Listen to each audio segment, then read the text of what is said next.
Hi, kids. You want some depression?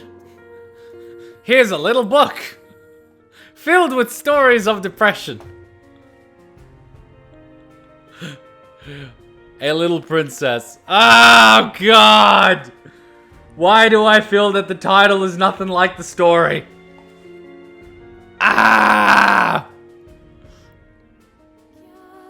Oh, sorry, The Little Mermaid is later. I thought this was about Luis. Oh, no! Please don't be about Kane. Ow! Oh, God. Oh, God.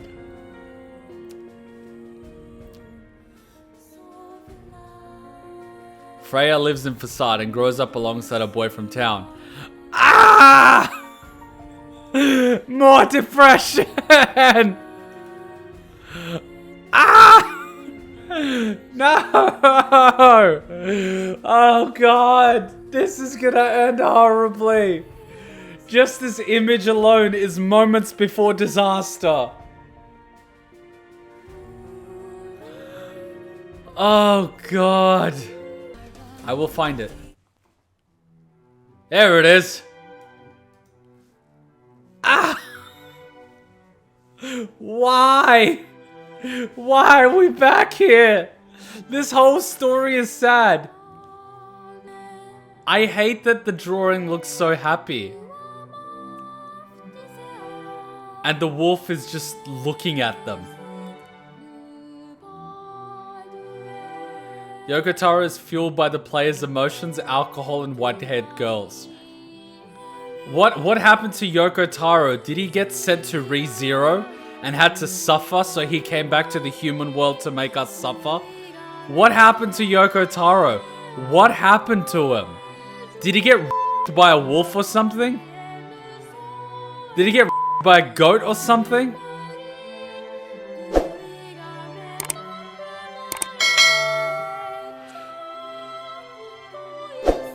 Just from this picture, you already know what is in store in this story. Oh, man. They look so happy and the wolf is just eyeing them.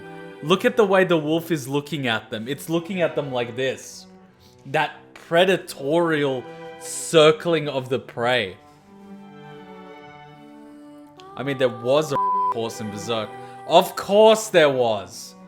But, oh... Moments before f***ing disaster. Alright, little break. Grab a coffee, grab a... Jesus, this is... Why do we do this? We are masochists. You have to be a masochist to put yourself through this. Oh, boy. A closed heart, myself sealed within. Rules are exchanged and friendships crafted. A little princess. Every once in a while, Freya would stare at the mask held in her hands. It was a weird mask and she didn't know what it represented, but she could feel the warmth. You'll have to live with that mask on. You are not allowed to take it off. The man that took her to his town left with these parting words. He didn't elaborate on the mask's meaning or explain anything about her future. Fira gently touched the right side of her face. Her fingers brushed over blotches of reddish tumors, some of them oozing pus. These keloids were a testament to the burns she suffered before she was old enough to understand. The numerous keloids were discussed most by seeing them, much less touched. But to Fira, they were a strange source of comfort. Perhaps she felt that it was part of her that had to be accepted. So she's been burned. Oh, God. Okay, straight into the deep end, ladies and gentlemen. Can I have my comfort drink? I need my comfort drink. I need my comfort drink. Of course, this is crap that could probably cause a heart attack, but it's the only thing keeping my heart beating at this point. Jesus. Of course, to her parents, her keloids were an abomination. as preposterous wholesale dealers of fabric who were used to ordering people around and doing business. They were prideful people who felt insulted at the very concept of caring for their daughter. So sympathy was out of the question.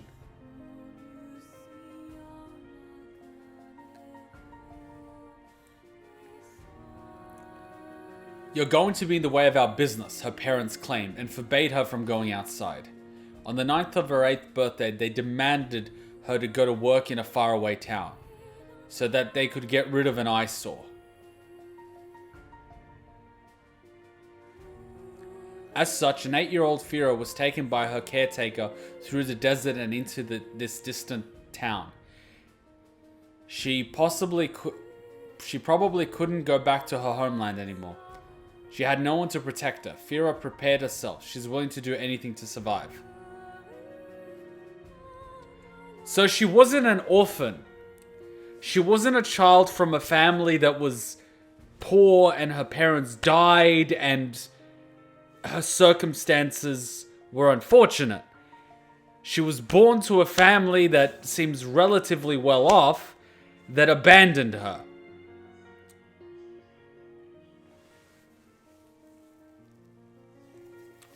Wow, okay. Cool. That just adds a whole another dimension to this whole thing. Wow, as if I didn't already hate grown-ups in this world enough. Cool. No! Look! Spotify, every second song you're like, commercial, we need money. And I'm gonna keep telling you, no. No, you can't play a commercial without permission. That is commercial rape. I scream rape, damn it.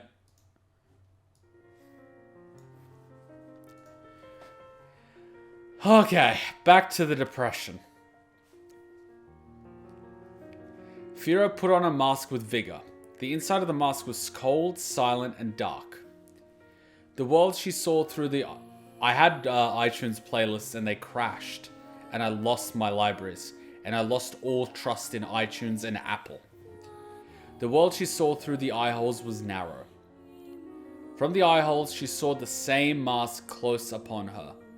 She unwittingly took a step back, but the figure took her arm and dragged her away, rattling off something at the same time, judging from the figure's strength and voice. It had to be an adult male, but she couldn't really tell from the mask. Moreover, she couldn't understand what language she heard. Please wait. Fira blurted out, and the man stilled at her words. The next moment, he yelled at her, full of anger.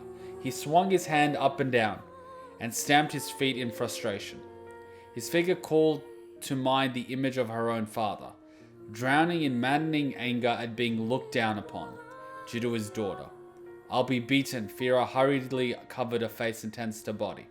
At that moment, a dignified voice rang out. Rule 32. Those without land identification shall not speak. What? So she's practically being treated like a slave. You are joking. It was a bit rough around the edges, but the language was one that Fira knew well. Who? Looking around, she spotted a child with his hands and round his wrist, standing on top of the maze-like stairs. He hopped down the stairs, had a mask as well. It seemed like a tradition to live here wearing masks. He seemed about the same age as me. Fira did not realize that she was staring, and the masked child shook his body in an irritated manner, talking to her. You're not born here, right? You don't have a land identification, right? Land identificate? Fira began talking, but quickly covered her mouth. Land identifications are like certificates that record where you're born in this town. All residents have them, but outsiders don't. If they really want to speak or sing, they have to marry someone of this town and get a land identification. This town's rules are absolute. If you want to live there, then you must follow them. Wow. Wow, okay. Okay, so that's how it works, right? Get married to someone. You can't find a partner in your own land, so just import someone. And because they don't have rights, they'll marry you. That sounds lovely. Outsiders can't speak? Then how should I live in this town? Fira's unease was evident even through the mask. The masked child came near her ear. Leave it to me. Leaving those whispered words, the boy walked towards the man and spoke in a language that Fira could not understand. Both the language itself and their body gesture was too peculiar, and Fira couldn't tell what they're talking about. In the middle of it, the boy lifted up his mask slowly and gave her a glimpse of his face. It was but a moment, but Fira saw it. His skin was smooth and brown, and his shapely nose simply served to accentuate his good looks. His straight hair wavered in the wind. I didn't know that such a beautiful boy existed in the world. Fira was in shock and could not draw her eyes away. The boy eventually turned around and called her out in a lively voice. Come. Oh my god, it's the Prince of Facade. This is a thing. Man, I thought she couldn't speak. That's why she did sign language. I never knew it was one of these stupid rules. So that's why she spoke to us when she was getting ready for her wedding. Wow.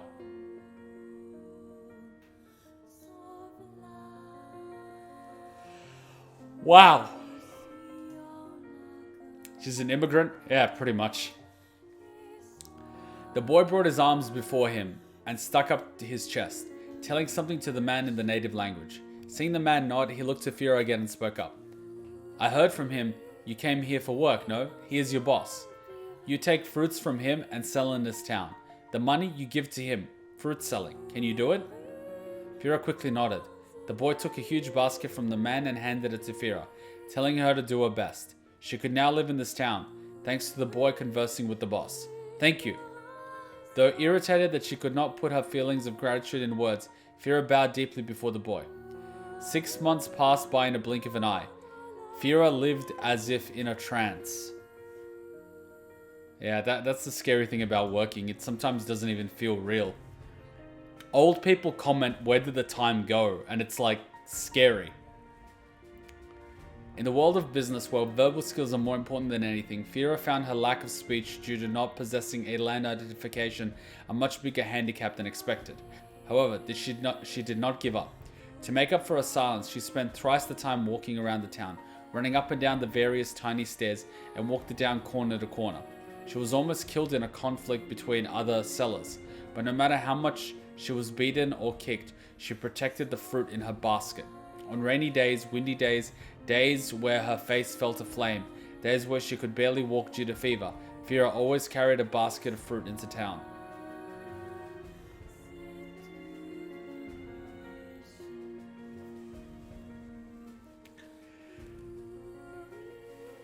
Oh, ha ha ha ha. This is gonna hurt more, isn't it? She had no time to become depressed or anxious, and during her days of continuous work, she began to understand pretty much all the town's language, even though there were meaningless sounds lined up after each other at first. She could remember most of the town's rules, but certainly not all of them due to the sheer amount of rules, so she carried a rulebook with her at all times to avoid trouble. There were days where she could barely make any money, but Fira enjoyed living in this city. She felt much worse in her hometown, being locked in her house all the time due to the shame of the family.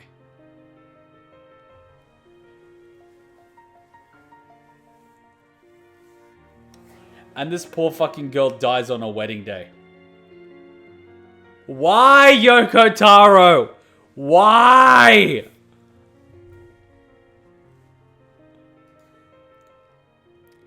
This town is bound by rules. However, there's nothing but rules restricting it.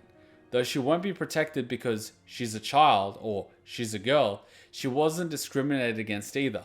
Everyone wore masks in the town, so she wasn't treated extra nicely or badly due to her appearance. There is no measure to how happy this fact made Fira. Her heart had suffered more from the insensitive gazes and words due to her keloids, but those words now dispersed like the sands flowing in the town's waterways. She sometimes met the boy she owed much to. Fira moved about a rather wide range of doing business, but the boy himself comes and goes most unexpectedly. Fira could only recognize him because he often shifted his mask a little, revealing his face. Rule 2. You have to wear masks. Despite breaking a rule that constitutes the major premise of the town, he lived rather indifferent to the fact, and he'd sometimes come talk to Fira, who always held a disproportionately large fruit basket, selling the fruits as she walked around. Why are you always walking while looking down? You could stick out your chest more, even the fruits will look better that way. It's the first time I've seen someone walking around with a rule book. You don't need to take it that seriously. The boy's words no longer had a rough edge to it. Ever since Fira learned the town's language, he began communicating with her and such. It's rather fitting for a boy who had no idea that my language being spoken fluently is much worse for me, Fira thought. One evening, Fira handed today's money over like usual and got a small portion of that in return. She was about to go back when her boss stopped her with his heavy voice. Sell all the fruit in the basket tomorrow. If you can't do that, then I have no need of you. That's hard. Within these 6 months, there wasn't a single day when Fira managed to sell all the fruits. However, Fira gritted her teeth at no need for you and nodded. I have to do this. To survive in this town, to be needed, I have to do this. I'm prepared for this. The next morning, Fira went to the town before the dawn even broke. Whatever people she saw, she'd latch onto them stubbornly and promote the fruits to the best of her ability with body language and hand swinging.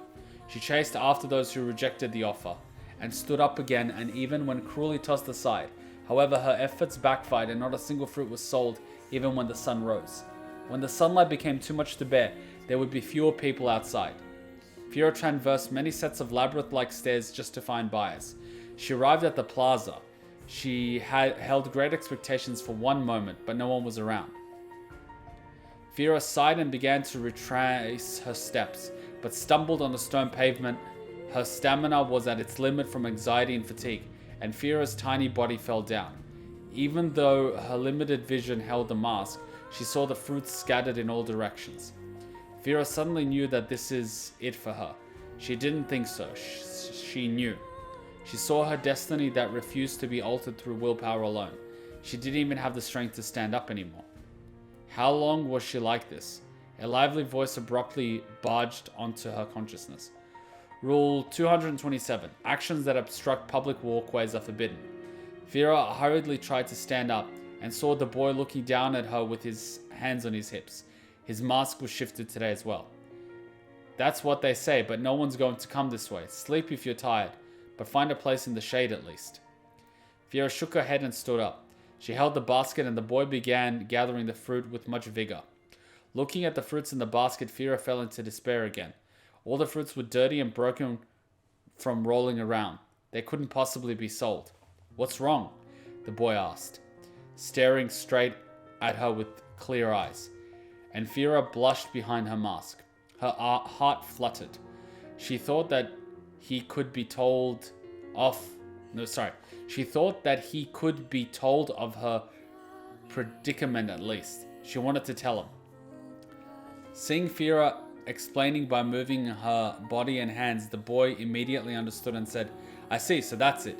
In an almost whistling tone, he pointed towards the fruits. Then I'll buy them. All of those in the basket.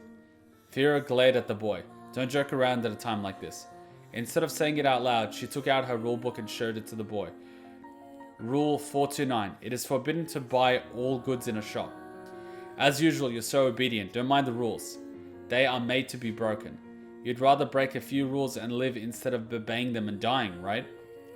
Fira forgot her anger in the face of such a self-centered comment and was merely confused. The boy was amused and laughed. Well, whatever. Just for someone as well behaved as you, I won't break the rules this time. I'll just go around them. I'll make 2 lots. If I draw the winning one, I'll get the fruits from you and give you money. It's not buying, it's just trading according to the rules of the game. Are you okay with that? Seeing Fira's hesitation, the boy stood up straighter. It's okay, I never lose in a match. You see, believe me. The boy was right in the end. He drew the winning lot, and taking all the fruit in his arms, he fished out a huge sum of money from his pocket and shoved them into Fira's hands without even counting. I think this should be enough. Fira hurried, tried to give him change, but he stopped her and smiled. Let's play again. Fira nodded and saw the boy walked away. She picked up the lots scattered on the ground. Maybe the boy dropped them since his attention was focused on the fruit. They were both winning lots. Wow. Wow. When Fira returned and lowered the empty basket on the floor, her boss was quite surprised. When Fira told him the truth, he became even more surprised. He sighed deeply. The prince's whims are always troubling. The prince? Fira leaned her head to the side. What, you didn't know? The boss looked shocked and told her that the boy that appeared in front of Fira occasionally was none other than the Prince of Facade. When the prince gets bored, he'd run out the palace into the streets. He's always looking around for some interesting games to play. He breaks the rules, gets involved in games, and always causes trouble for the citizens. Still, even though he always causes trouble, we can't really bring ourselves to hate him. The boss spoke of the prince in a gentle tone rarely used, and revealed a game about Fira that the prince has been playing with him. The prince made a bet with me. How good a seller could a tiny outsider like you become in 6 months? If you could sell all fruit in the basket within 1 day, then I win. If you can't, the prince wins, and you'll be exiled from this town. At least that's how it's supposed to go. Why would the prince, who hates losing, do something that led to his defeat? The boss's whispers did not reach Fira's ears. She already threw the basket to the ground and turned around. Let's play again. The boy's, no prince's, words resounded in her head. The 6 months I've spent desperately trying to survive was nothing but a game to him. I was merely his pawn. Wind blew sand into her eyes. Tears flowed one after each other. She was grateful, she was sad, and she could not forgive herself for getting close to him for even a moment. After arriving in front of the palace, Fira shouted. She broke the rules with a lonely voice that did not constitute words. The guards immediately seized her, but a pair of familiar legs appeared in front of her. Let go of her, she's my guest. His voice has not changed. However, it seemed a bit heavier. I see. So he really is a prince. Fira's shoulders were shaking, even when she pushed against the ground. He was so out of place, it was sad. The prince seemed confused in the face of Fira's strange behavior. Leave us alone, he said, and chased the guards away. Then he pulled Fira up. So you finally found out, huh? The prince shrugged, and did not even show a shred of guilt. Fira stood in front of the prince unflinchingly and threw away her own mask. She stared straight at the prince. She wanted to make herself clear with her real face and her real self. Seeing the tears flowing from Fira's eyes, the prince panicked. What happened? He asked in a high-pitched voice. Fira let herself go and told him everything. The first words she spoke in a long time were not her homeland's words, but those of the town.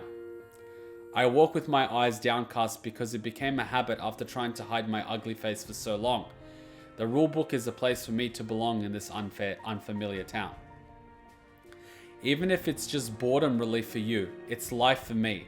No matter how merciless it may be, it is my irreplaceable life.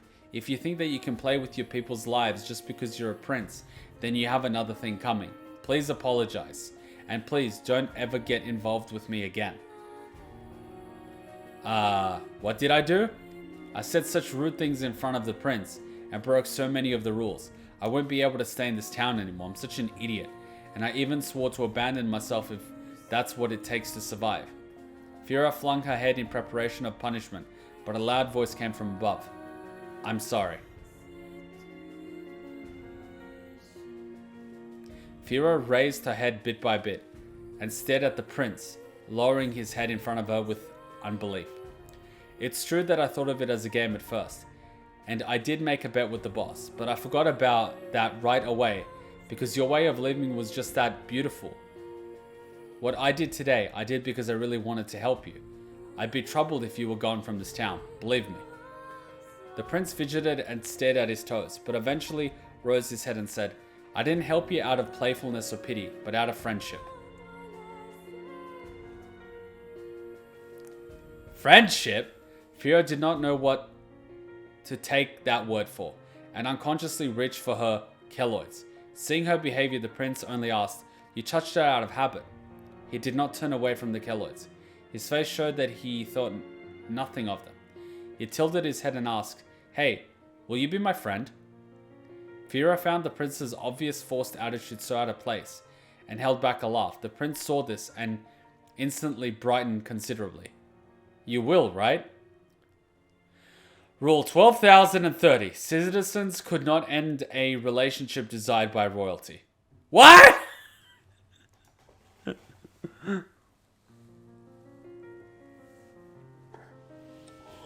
Oh, this is some Henry VIII bullshit.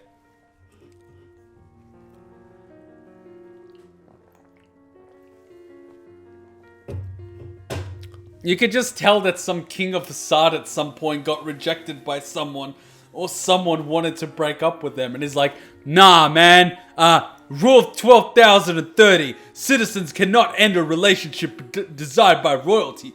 Yeah!" It's like, fuck off. Fira opened the rule book and showed it to the prince, whose shoulders slumped. "You could break the rules."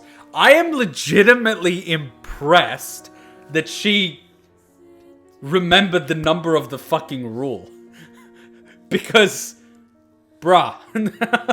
Like, seriously. I can't fucking remember the alphabet. And she's remembering over 12,000 rules.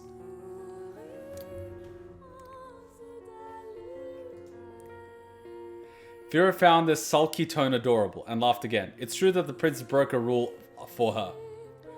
Rule 89. Royalty cannot apologize to citizens. How does she do this? How does she remember the fucking number? This is impressive. The prince recognized me as his friend, even though I'm an outsider. I'll trust him once more, Fira thought. She wanted to trust him, as his subject, as his friend. The prince realized that Fira completely forgave him and immediately lunged forward asking, "What do you want to play?" "Oh, I know. What about this game? From tomorrow onwards, you'll bring your fruits to the palace every day. If you bring the fruits that I like, then you win. I'll pay twice the price. If you bring the ones that I don't like, you lose. I'll have you dance to one song." Only then did the prince notice that Fira was staring at him. He looked away awkwardly and asked her hesitantly, "You don't want games?" "Jeez, what a prince," Fira exaggerated her sigh.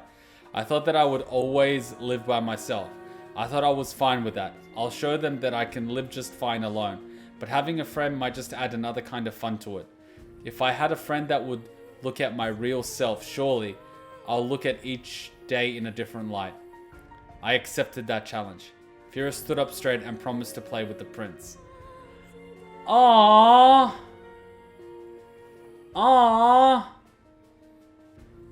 Aww. I'm trying to remember the first quest that we did when we met Fira. I think she was the one that showed us around the town. I don't remember, but I think, if I remember correctly, we go to Facade. We know jack shit about Facade. And I think she was the one that showed us around the town, wasn't she? I think she was our guide. So she instinctively helped outsiders that didn't know jack shit about the town. And then Yoko Taro's like, "This story's getting too happy. Wolf!" I'm just like, why? Why do you do this?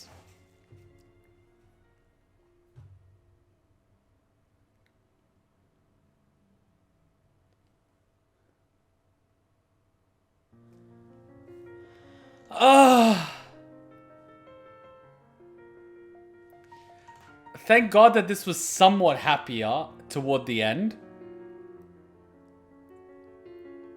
Is a character having a happy time? We don't do that here. She was our tour guide and helped whites understand their language.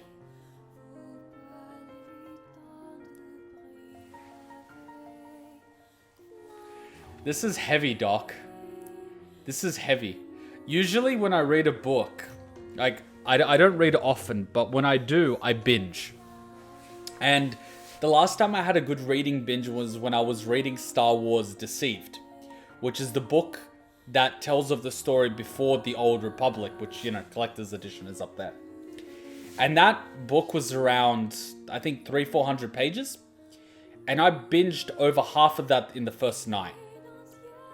And in that whole book, I could count on my fingers the amount of sad moments there were. They build up similar to these Yoko Taro short stories, and you can feel them coming. But there is a handful of them. There's a few. Yoko Taro's stories and his character arcs are all as depressing, if not more depressing.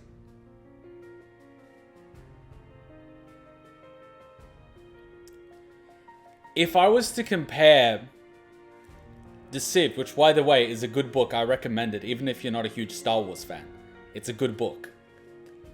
I would say that there's basically one moment in it, which is pretty much the climax, that is... It's not as good as the Red and the Black, but it's basically like that. That chapter builds up the same way as the Red as the Black and the Black. But that is only that chapter. You feel it coming slowly, and you kind of... Throughout the whole book, you have this lingering feeling that this is going to end horribly. And the more you read, the more you start getting hints from the trailers that, hang on, she appears in the first one, she doesn't appear in the other two. And the first trailer is actually the last trailer, but you don't, know that until you actually read the book. And then it starts clicking together slowly, and then it's like, oh, okay, false alarm, false alarm. And then you have the climax scene where it goes a bit like this story to a happy place, but then it takes a sharp 90-degree turn, and in one line, your heart just sinks. And then it does that whole Yoko Taro right through the heart. But that's in a whole book. It takes the whole book to build up to that climax. Meanwhile, Yoko Taro with side supporting characters, here's some crippling depression. On top of more crippling depression. Did I add depression?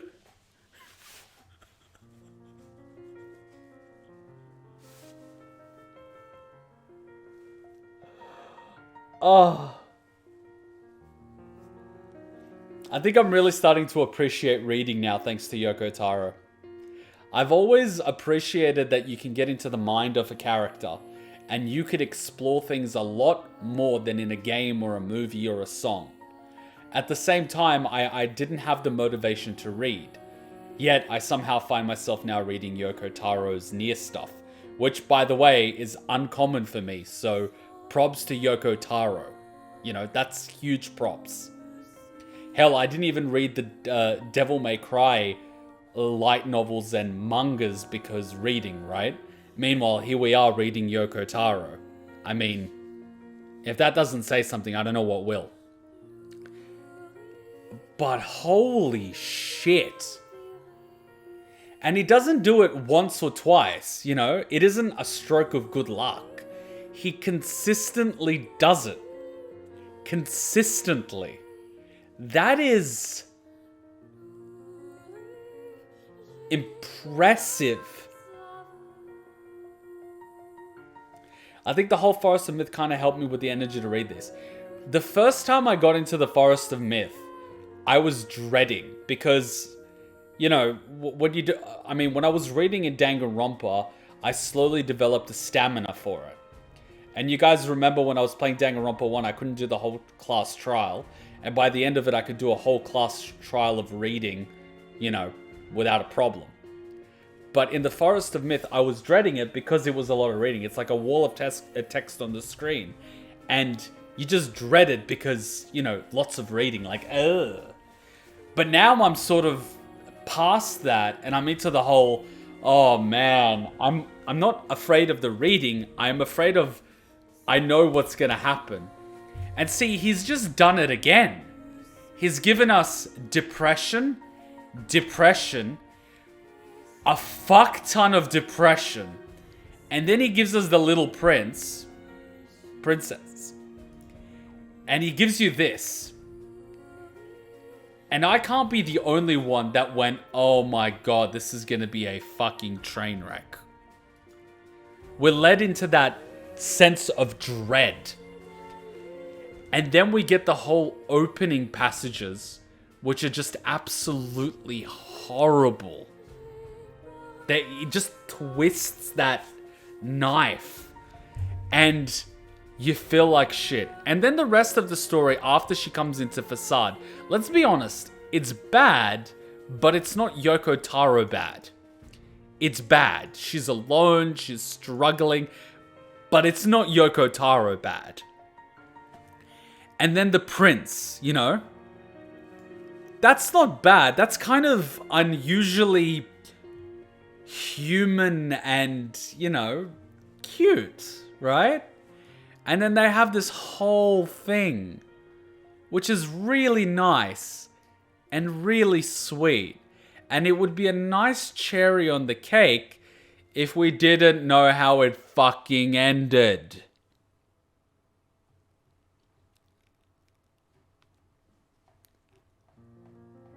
Ah.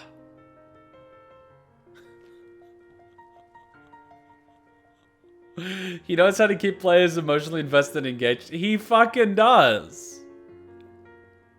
Yoko Taro is a master of controlling people's emotions through his characters. He is. He definitely is, without a shadow of a doubt. The vibe I get from society was, you don't have to be evil to kill someone. You just have to think you're right. Oof. All the time I spent on the original getting angry at the development team, obviously Platinum's removed that by working so well. So I spent that time drinking. In the end, it hasn't really changed how much work I do. But when I drink, I make better games, so that's okay. F***ing alcoholic. Yoko Taro's letter to his fans. To everyone out there who has supported NieR. Hello there, this is Yoko Taro, the man that directed NieR Automata. I have been ordered to write this message card by my overlords at Square Enix, and apparently the purpose in doing so is to get all of you out there who supported us to dredge up your memories of NieR, so that we can have a pop-up at getting Game of the Year award.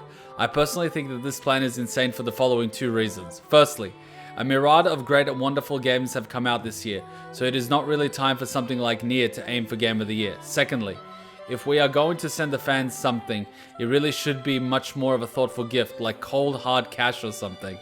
But hey, this kind of short-sighted promotion idea could be a perfect fit for a product as shonky as NieR Automata. Sincerely, thanks to Catch and every one of you supporting me, and for enjoying NieR. Right, I'm off. Yoko Taro. His overlords at Square Enix. I f***ing love it. And it's funny considering that they like him so much. Remember that joke I made in passing that Yoko Taro probably turns up to work sourced? It's the only way he can function with this depression. And he literally just made the quote that he turns up to work drunk and he works better. I am not surprised at all if he's an alcoholic to deal with these demons that he has in his mind. How does a human being function with this much sadness in their mind? Jesus. This is one of many concepts that he plucked out of his consciousness to put on paper. Here is the explanation I wrote if you can't find it. I think he also has an interview where it says, I made Drakengard 1 with the idea that you must be insane to kill someone and be violent. Then I saw violent people in their sanity. And that is how the story of NieR was created. Wow. Wow. See, a person being insane and being violent and a killer is not scary because they're insane. What's scary is when a sane person can justify to themselves that killing is rational. That's scary. Because it means that they're aware that they're doing it. And they're doing it consciously as a decision, rather than a circumstance. Vice, you dumbass! Start making sense, you rotten book, or you're gonna be sorry! Maybe I'll rip your pages out one by one, or maybe I'll put you in the goddamn furnace! How can someone with such a big smart brain get hypnotized like a little bitch, huh? Oh, Shadow Lord, I love you, Shadow Lord! Come over here and give Vice a big sloppy kiss, Shadow Lord! Now pull your head out of your goddamn ass and start fucking helping us!